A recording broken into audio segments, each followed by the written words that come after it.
The afternoon seemed ordinary. Children laughed as they rode bicycles through quiet streets. Parents worked in their yards. It was the kind of peaceful Saturday that thousands of families experience every year without giving it a second thought.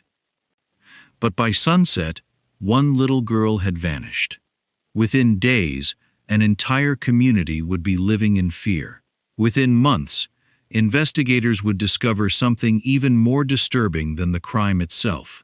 And for nearly 3 decades, the man responsible would remain hidden in plain sight, watching, waiting, and leaving behind messages so chilling that they transformed a murder investigation into one of the most haunting unsolved cases in American history.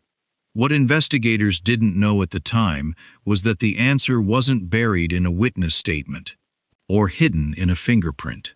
It was waiting inside a single strand of DNA.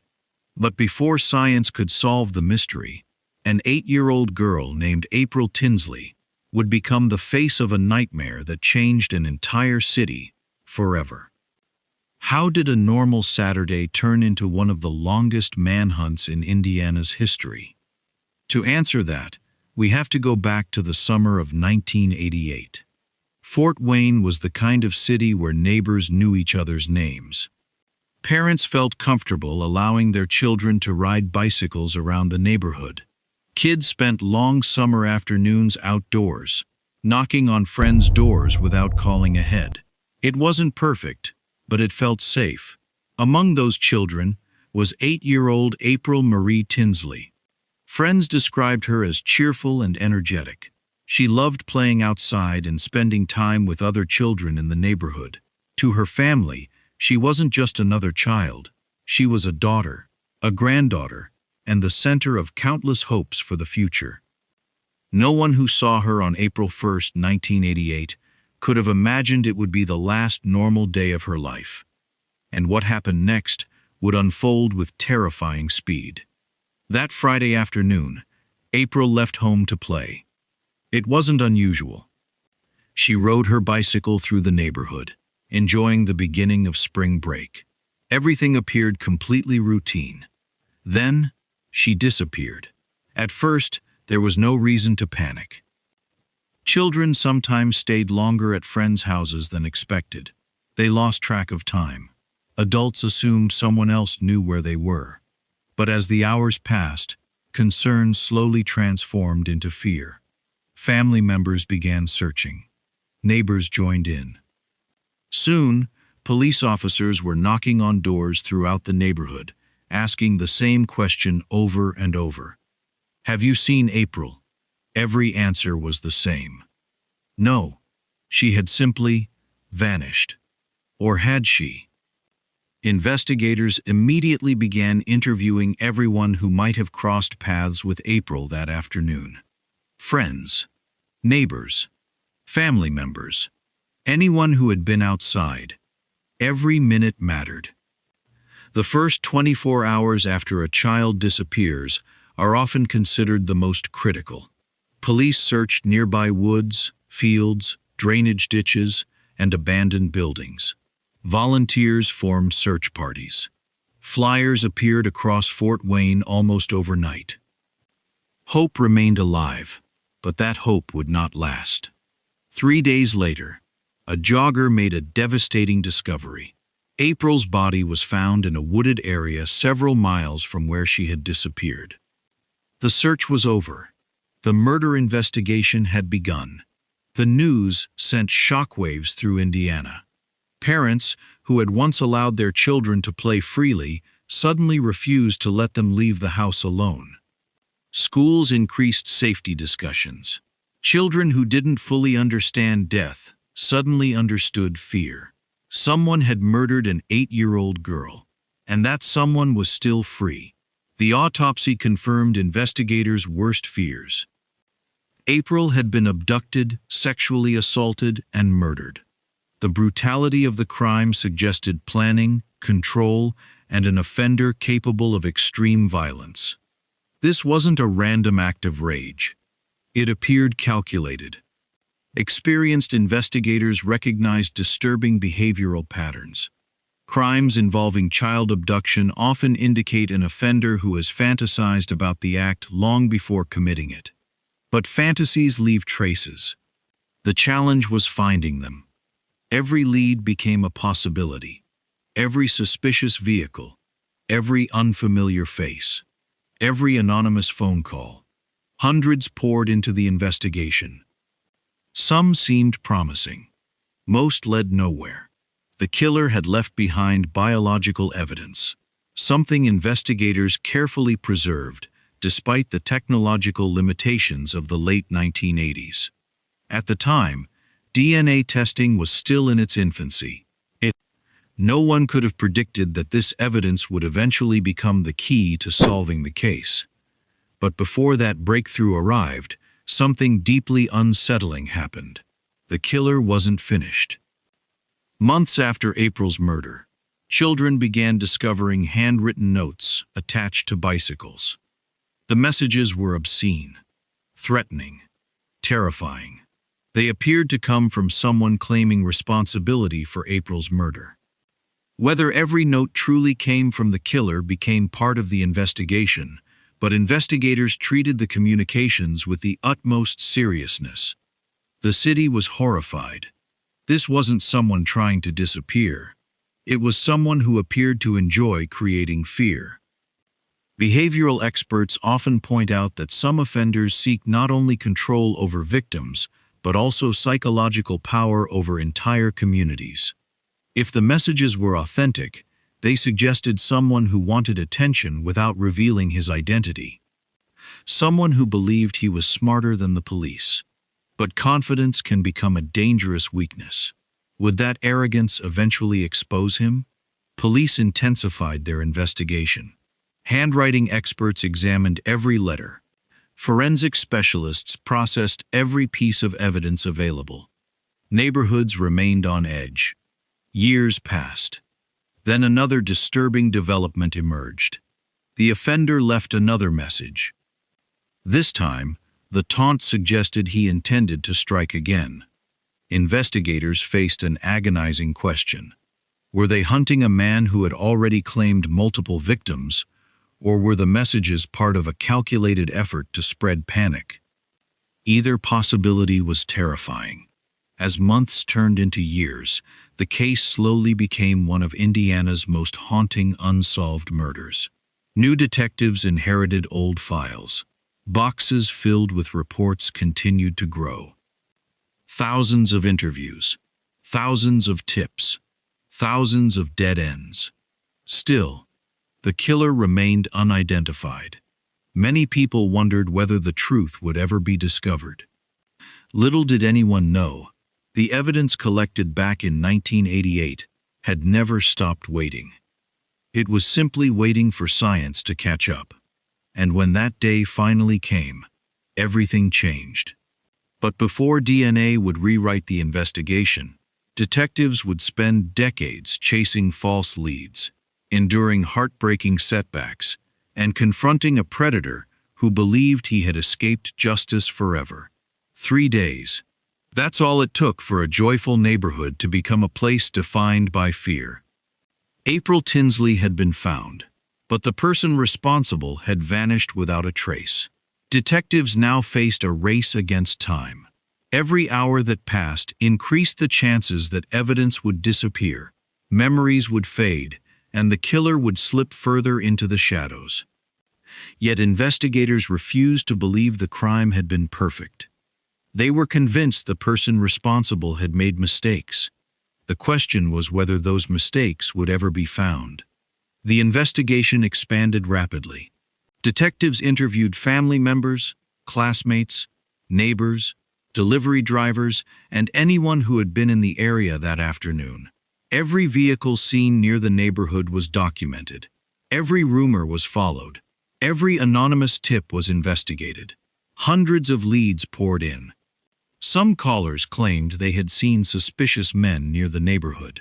Others believed they recognized sketches released by police. Several reports sounded convincing at first, only to collapse under closer examination. Each false lead came with a cost: time, resources, and hope. As weeks turned into months, investigators realized they were chasing a predator who appeared to understand how to avoid leaving behind obvious evidence. But there was one thing the killer could not erase. Biological evidence recovered during the investigation was carefully preserved. In 1988, few people imagined that DNA would someday transform criminal investigations.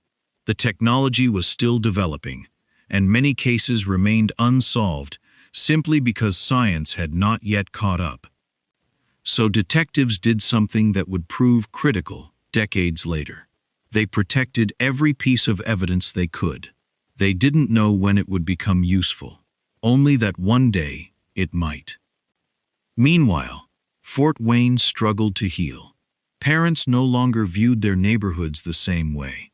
Children who had once ridden bicycles freely were now escorted almost everywhere they went. Simple routines changed overnight. Playgrounds grew quieter. Doors stayed locked. People glanced over their shoulders a little more often. One tragedy had altered an entire community. Then, just as life slowly began returning to normal, the fear returned. Months after April's murder, children began finding handwritten notes attached to their bicycles. The messages were vulgar, threatening, and deeply disturbing. Some appeared to claim responsibility for April's murder, while taunting law enforcement and threatening future violence. Whether each communication originated from the killer became part of the investigation, but detectives treated them as potentially significant evidence. For investigators, the letters represented something more than threats. They represented behavior. Behavior tells a story. Experienced profilers often observe that some offenders continue seeking psychological control long after the crime itself. Instead of disappearing, they insert themselves back into the investigation, hoping to relive the offense or enjoy the fear they have created. If these messages came from the murderer, they suggested someone who felt powerful, someone who believed he couldn't be caught, someone who wanted everyone to know he was still out there. But confidence can become overconfidence, and overconfidence often creates opportunities. Detectives examined every letter with extraordinary care. Handwriting experts studied individual strokes. Paper was analyzed, ink was compared, fingerprints were sought. Investigators hoped that something, anything, would reveal the author's identity. Nothing definitive emerged. The letters became another haunting reminder that the killer remained free. Years passed. Then another shocking discovery reignited the investigation. In 1990, a barn in a nearby county was found, with disturbing graffiti written across one of its walls. The message referred to April by name and contained explicit language that appeared to connect the writer to the crime. Again, investigators treated the discovery seriously. Whoever had written it seemed desperate to remind everyone that the case remained unsolved. The message wasn't simply offensive. It felt personal, almost as though the author wanted detectives to know he was watching. The graffiti intensified public fear. If the same person was responsible, it meant that years after the murder, the offender was still taking risks, still communicating, still believing he was untouchable. For detectives, that behavior suggested something important. The offender hadn't completely moved on. He was maintaining a psychological connection to the crime, and that connection might eventually become his downfall. Despite renewed attention, another devastating reality began to settle in. The investigation had reached a standstill. Files filled entire cabinets. Thousands of interviews had been conducted. Evidence had been reviewed repeatedly. New detectives inherited the case from retiring investigators, who carried with them the frustration of unanswered questions. For April's family, every passing birthday was another painful reminder of what had been stolen. There would be no graduation, No first job, no wedding, only memories frozen in time. As the years became decades, technology evolved in ways no one in 1988 could have predicted. Fingerprint databases became more sophisticated. DNA science advanced dramatically. Cold cases across America suddenly began finding new life. Evidence once considered unusable could now reveal astonishing detail. Detectives working April's case never stopped asking themselves the same question. What if the answer had been sitting in storage all along? In 2001, investigators developed a DNA profile from preserved evidence. It was a remarkable achievement. But there was a problem. The profile didn't match anyone in law enforcement databases. The killer had either never submitted DNA through qualifying criminal justice processes or simply wasn't in the system. Once again, the trail went cold. Years continued to pass. Children who had been frightened by April's murder were now adults, raising families of their own. Some investigators retired without ever seeing justice served. Others wondered if they ever would. Still, they refused to destroy the evidence. That decision would become one of the most important choices ever made in the investigation. Because while the killer believed time was protecting him, science was quietly catching up. A revolutionary investigative method was about to emerge, one that had never existed when April was murdered. It wouldn't search for the killer directly. Instead, it would search for his relatives. And that single idea would accomplish what 30 years of traditional detective work could not. For nearly 3 decades, the evidence sat quietly inside an evidence locker. It never changed. The killer never knew it was there. But science did. By the late 2010s, investigators across the United States had begun using a revolutionary technique known as forensic genetic genealogy. Unlike traditional DNA databases that compare a suspect's profile directly against convicted offenders, this method searches for distant biological relatives through publicly available genealogy databases used by people researching their family histories. It had already helped solve several cold cases that once seemed impossible. Now investigators wondered, could it finally solve April Tinsley's murder? The decision was not made lightly. For nearly 30 years, detectives had exhausted almost every traditional investigative method available. Thousands of interviews, thousands of leads, countless hours spent reviewing files that stretched across decades. If this new technology failed, there were few options left. But if it worked, everything could change. The preserved DNA evidence from the crime scene was carefully analyzed once again. This time, scientists weren't looking for the killer's exact identity.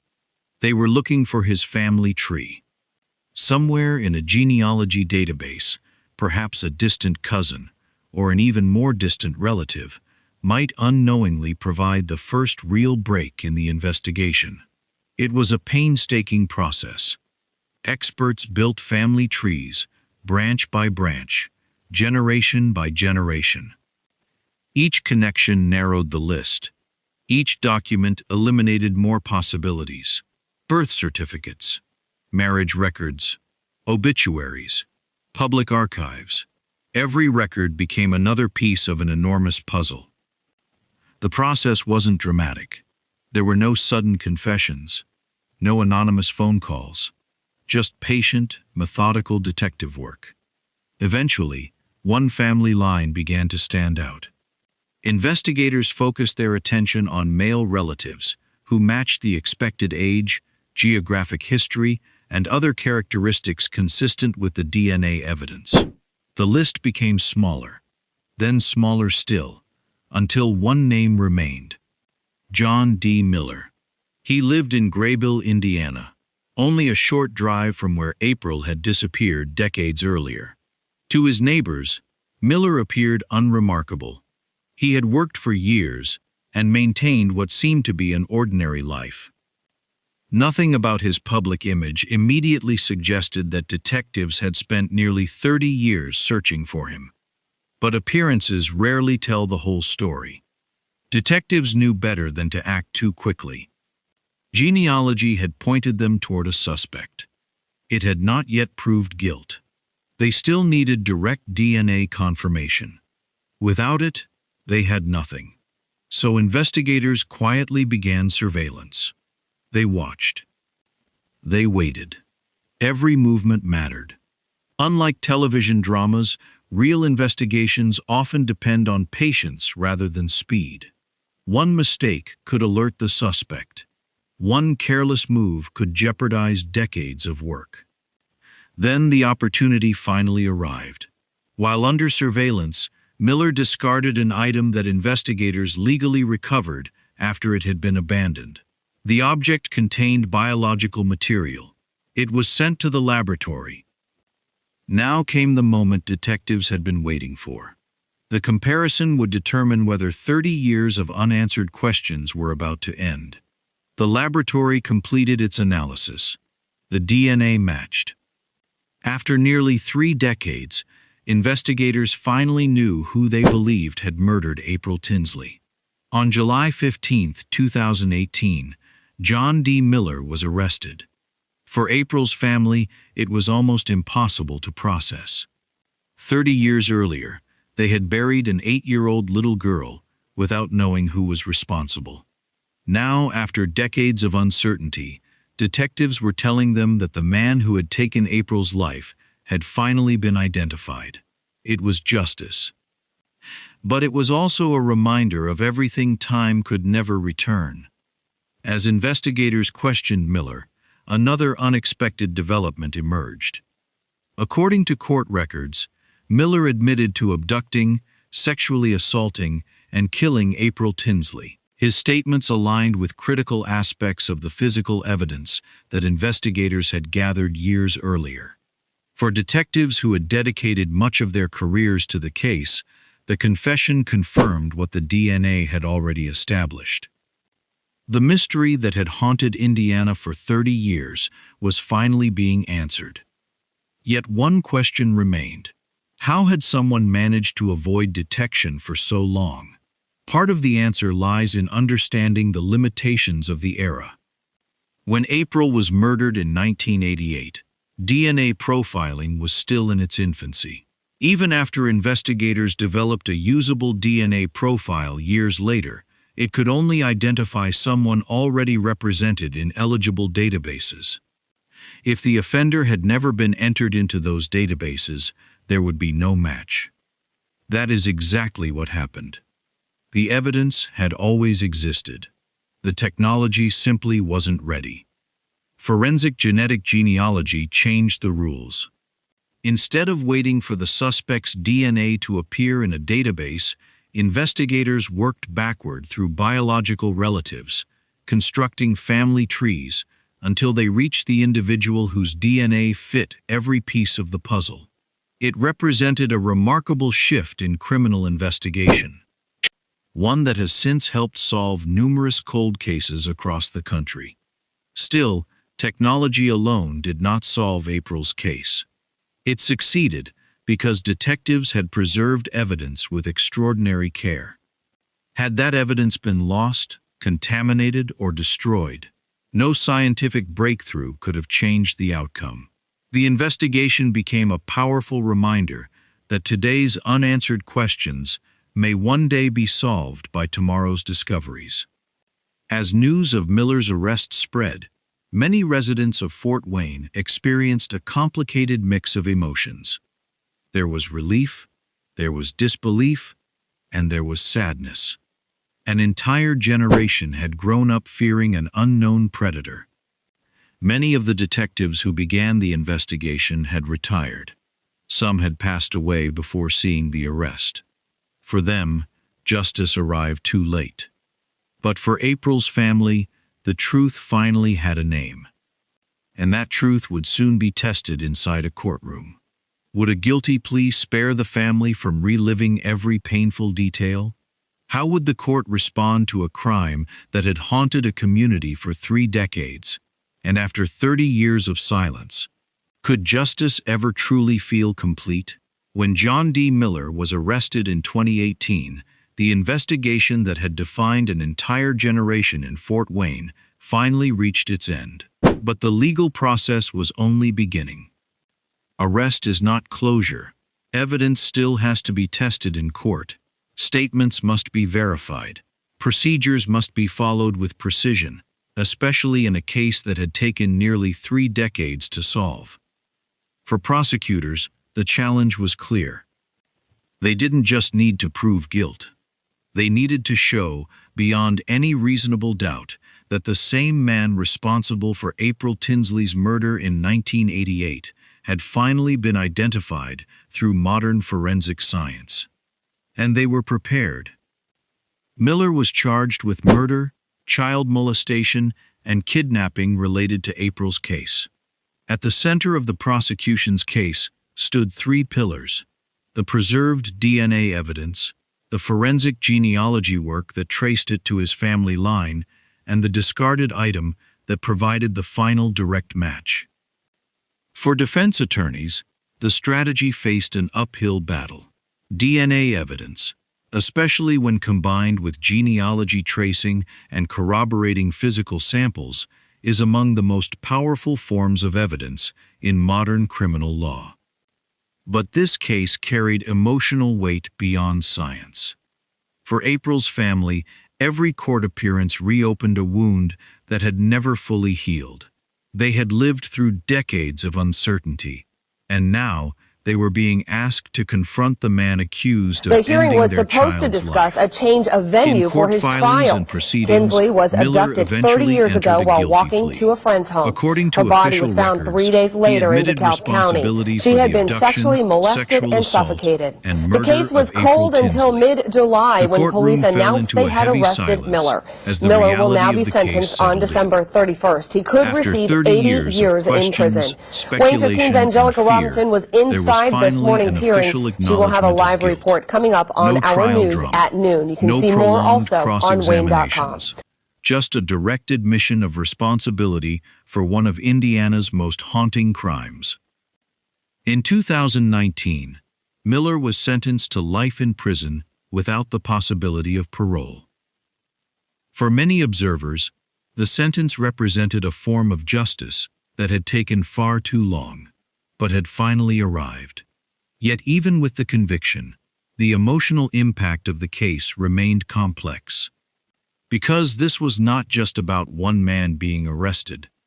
It was about an entire community that had grown up under the shadow of an unsolved murder. Children who once heard the warnings from their parents were now adults with children of their own. The fear that had once defined Fort Wayne slowly began to fade, replaced by something more complicated: reflection. How had this gone unsolved for so long? Could it have been prevented? And what does justice mean when it arrives decades later? For April's family, the answers were both comforting and painful. They finally knew who was responsible. They finally had confirmation. But no legal outcome could restore what had been taken in 1988. April remained forever 8 years old in their memory. The passage of time had not changed that. What the case ultimately revealed was not only the brutality of a single crime, but also the evolution of justice itself. When April was killed, investigators worked with limited tools. DNA analysis was in its earliest stages. Databases were incomplete. Technology could not yet connect the biological evidence to a person. For years, the case remained frozen in that limitation. Then science changed. Forensic genetic genealogy became a turning point in criminal investigation history. It demonstrated that even when a suspect is not present in criminal databases, their biological relatives can still lead investigators to them. In April Tinsley's case, that advancement turned a cold case into a solved case. It also changed expectations for future investigations. Cold cases were no longer considered permanently unsolvable. Instead, they became cases waiting for future breakthroughs. But there is another lesson buried inside this story, one that has nothing to do with technology. The importance of preservation.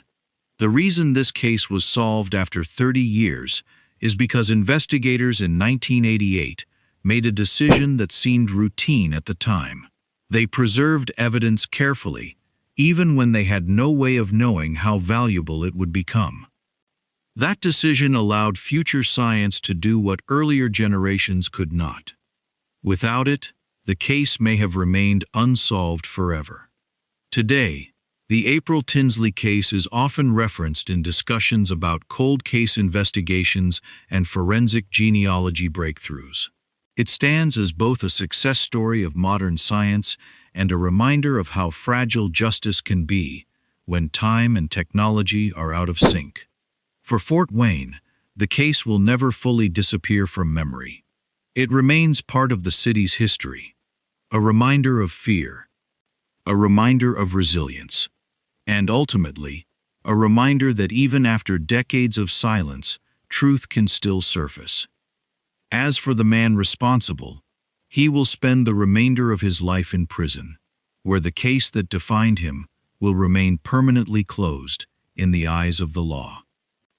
But for those who lived through it, the investigators, the family, and the community, the story is not just about how it ended. It is about how long it took, and what it cost along the way. Because some cases are not just solved, they are endured. And the silence that followed April Tinsley's name for 30 years will always carry a question that science finally answered. But time can never fully heal. How many other names are still waiting to be solved? And how many truths are still hidden, just out of reach? That is where the story ends. But the question it leaves behind never really goes away.